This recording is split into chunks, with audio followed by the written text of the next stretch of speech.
আসসালামু আলাইকুম। হ্যাঁ, প্রিয় শিক্ষার্থী বন্ধুরা, এই যে আমার পাশে বসে আছে এই যে হাফেজ সাহেব হুজুর রাইসুল ইসলাম, বয়স 15-16 বছর। উনি দীর্ঘদিন যাবৎ অর্থাৎ ছোটোকাল ধরে কিন্তু অ্যাজমা, ঠান্ডা, হাঁপানি, কাশি প্রচণ্ড প্রচণ্ড ভুগতেছিল, প্রচণ্ড। আমার কাছে এসেছিল এই যে 17/9/24, 17/9/24 আমি কেস টেকিং নিয়ে মেডিসিন দিলাম, নির্বাচন করেছিলেন টিউবারকুলিনাম 1000, 17/9/24। তারপর স্টেপ বাই স্টেপ আমি ওষুধ দিয়ে গেছি, বিশেষ করে এরপরে টিউবারকুলিনাম, তারপর ক্যালকেরিয়া ফস, মাঝে হিপারসাল, তারপর সর্বশেষ টিউবারকুলিভবিনাম 10 mg 22/1/25।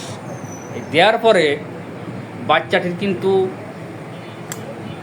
সেই হাঁপানি, প্রচণ্ড আকারে হাঁপানি, কাশি, ঘড়ঘড়ানি কমে গিয়ে ওনার কিন্তু চর্মরোগ বেড়ে গেছে, তাই তো? তোমার যে হাঁপানি, শ্বাসকষ্ট হতো প্রচুর আকারে, সেটা কি অবস্থা? ভালো। দেখি এবার চর্মরোগ কোথায় বের হয়েছে দেখি, দেখাও, একটু দেখাও, মানে বসে একটু দেখাও, কায়দা করি দেখাও। এই যে আমি দেখাই বন্ধুরা, সঠিক নিয়মে চিকিৎসা করলে কিন্তু দেখেন চর্মরোগ, প্রচণ্ড আকারে চর্মরোগ বেরিয়েছে। এই চর্মরোগ বেরোনোর পরই কিন্তু আবার কুস্কিতেও বেরোয়েছে, না কুস্কিতেও বেরোয়েছে। চর্মরোগ বেরোনোর পাশাপাশি ওনার কিন্তু সেই অ্যাজমার সমস্যা, হাঁপানির সমস্যা 90% ভালো। বন্ধুরা, একটা কথা মনে রাখতে হবে যে হোমিওপ্যাথি হচ্ছে লক্ষণভিত্তিক চিকিৎসা। এই রোগগুলো আরোগ্য হয়ে ওনার বেরোলে চর্মরোগ, চর্মরোগ এখন কিন্তু ভালো আছে। ভিতরের যে সমস্যা, ভিতরের যে আমাদের মূল কথা আছে হোমিওপ্যাথির, ভিতর হইতে বাইরে, ভিতরের পয়জনগুলো যখনই বাইরে চলে এসে তখন কিন্তু উনি এই বাচ্চাটির মন, শরীর সব পরিষ্কার হয়ে যাচ্ছে। এটাই হচ্ছে হোমিওপ্যাথি।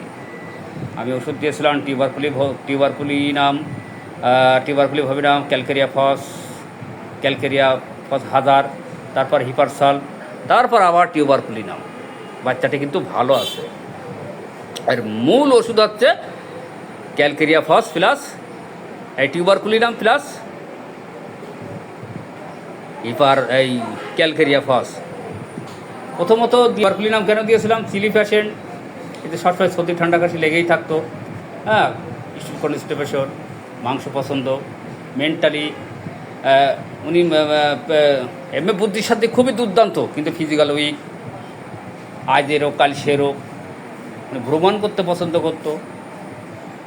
ফ্যামিলি হিস্টোরিটি ওর বাপেরও কিন্তু একই টিউবারকুলাসের সমস্যা। এর উপর ভিত্তি করেই কিন্তু আমি এই টিউবারকুলিভবিনাম দিয়েছিলাম।